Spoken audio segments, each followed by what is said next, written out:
Hi, everybody. It's Jared Ronsky from sportsannouncing.com again, and wanted to take this opportunity to create this is almost like a vlog post more than anything else, but I've been seeing some recent posts from announcers who are getting more and more concerned because they either have to do music or it's been suggested they do music, or they've never done music, but they see somebody post about it and want to know how it's done to be able to read all of their sold items, all the sold inventory you have during a game, along with doing music as well.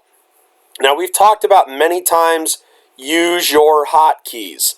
I can't say it enough. Whether you're using Sports Sounds Pro, you're using Click Effects, you're using Sound Director, all of them have hotkeys. And when you have a sold piece of inventory, strikeouts, offside, shots on goal, field goals, touchdown passes, goals scored, power play goals, shorthanded goals. In baseball, you can have double plays, strikeouts, foul balls. You can have anything in the game. Pitching changes are all available to be sponsored. Now, when I first started, didn't have it to that extent. However, when I first got into doing it with Sports Sounds Pro was back in 2002 with Modesto, and we had a couple of sponsored bits. We had a beer batter. The hotkey for that was B. Instead of me having to go search and find it every time I needed it, or try to keep up with all of those details, I knew that, okay, letter B would be the beer batter if he struck out. For the batter that was coming up, I actually had a control button, Control 5, because it was usually the fifth batter of the lineup. And Control was my hotkey selection for visiting team players. Yes, I did play walk-up music for visiting team players. I believe there's a blog post about it on sportsannouncing.com. You can, this will allow you to really expand what you're able to do. And you kind of get an idea right here. Over here you have Sports Sounds Pro. Imagine this is more of a document. Either it's taped to the side of my monitor.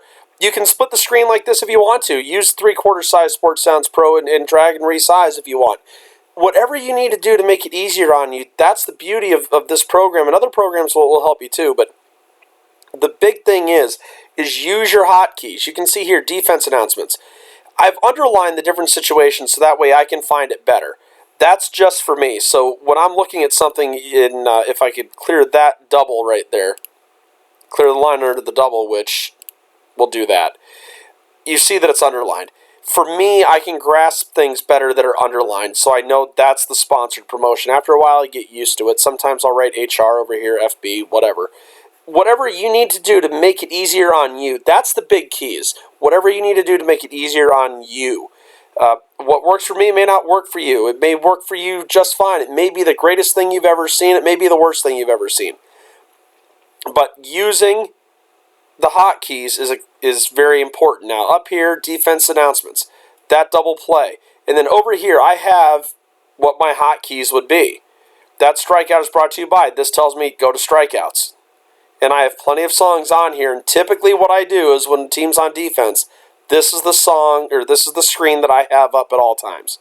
So that way, if I need to, I can jump over, double play, stolen base, singles, which is mainly singles and doubles right there. I've got defensive songs, so there's nice plays, there's caught stealing, there's flyouts. Again, all of these could very well one day be sold. I actually did have caught stealing sold for an inventory. We had stolen bases that were sold by way of announcements. It's what happens in minor league sports when you need to make money any way that you can. So that's the big thing there. You want to use your hotkeys. So say we're on defense. I'm on the strikeout screen. And obviously here, this third one, the pitching change, you can very easily come down here. And you see how I have it color-coded. So that way I can find it easier. It's just, whatever works for you is the big thing. So if I'm on this screen and there's a strikeout, hit the shift key to talk over. That strikeout is brought to you by Mr. K's. Press the shift key to bring the talk over back up. Backspace to fade it out. Now batting and you're on to your next batter. You can see how easy it is to do that. It does take a little bit of practice. I'm not going to lie to you that it's something that does take a little bit of time, but it doesn't take weeks. It doesn't take days. It only takes a matter of a few minutes to get the hang of it. Practice with it. But you see how easy it was to do that. The shift key works great. The talkover feature is awesome. I love the talkover feature. So that way I don't have to worry about fading it out. It goes to the right levels that you need to. Now, if we're on offense, usually if we're on offense, I have a rally song ready to go. And down here I have rally starters. These are all start me up type songs. So if we get a hit, it just happens to be a double, I hit D, you see here D, on the keyboard, it plays Double Vision by Foreigner. And the backslash to fade it out. Home runs is usually my F1 key. Foul balls are usually A, Z, X, C, and then they can be a combination of. And because I know that in my head, I don't necessarily need to put the A, the C, or the CA like are up there. That's for Alt, Control, and Control Alt. That's for my knowledge. If you're working in a situation where there's others that are going to be doing it, you might want to spell that out and make a note at the bottom. If there's a pitching change, I can go over here to pitching change songs. I can pull one out. Typically what I'll do is if I know my pitcher's being taken out, I'll have that. And I'm going to use DeMatha Baseball as an example. Come over here. Pitcher's being taken out. The new pitcher's being brought in. Your attention please. Now pitching for the Stags, number 8, Tommy Keene. You can go into it and wait. Or you can do it where you crossfade right into it. Your attention please, now pitching for the Stags, number 8, Tommy Keene. You hear that nice smooth transition from one to the other. And in this case, Tommy was actually the starting pitcher the last game that DeMatha had, so he had a hotkey of 0. I could have easily hit that hotkey. I don't normally set hotkeys for relief pitchers. But we fade out of that.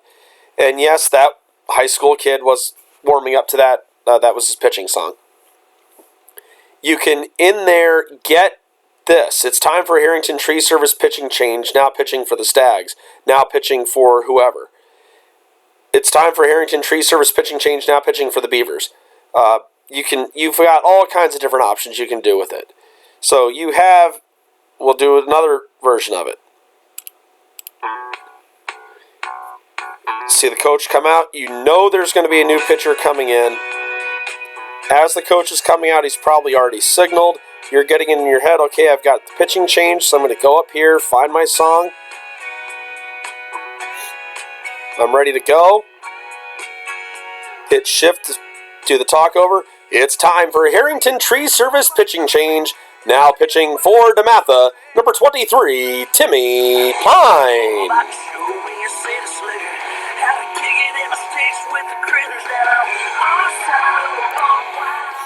And you see the nice transition between the two. You have that ability to talk over. It's very simple. You get everything. It really is, you're doing one and the other. You're not always doing everything at the same time. It may sound like you are, but Sports Sounds Pro takes a lot of those where you're announcing and then you would have to be moving your hand or something like that and changing it for you. That's the beauty of these computerized sound systems that are out there. Between ClickEffects, Sports Sounds Pro, and Sound Director, between those three, they make things a lot easier on us as announcers, as sports DJs, as multitaskers to be able to do what we need to do. If you have any questions about it, please feel free to send me an email at dj@sportsannouncing.com or leave a note in the comments section at the bottom of the screen, and be more than happy to address those comments as they come in. Hope you've been enjoying sportsannouncing.com, and we're looking forward to doing some more vlog features in the future.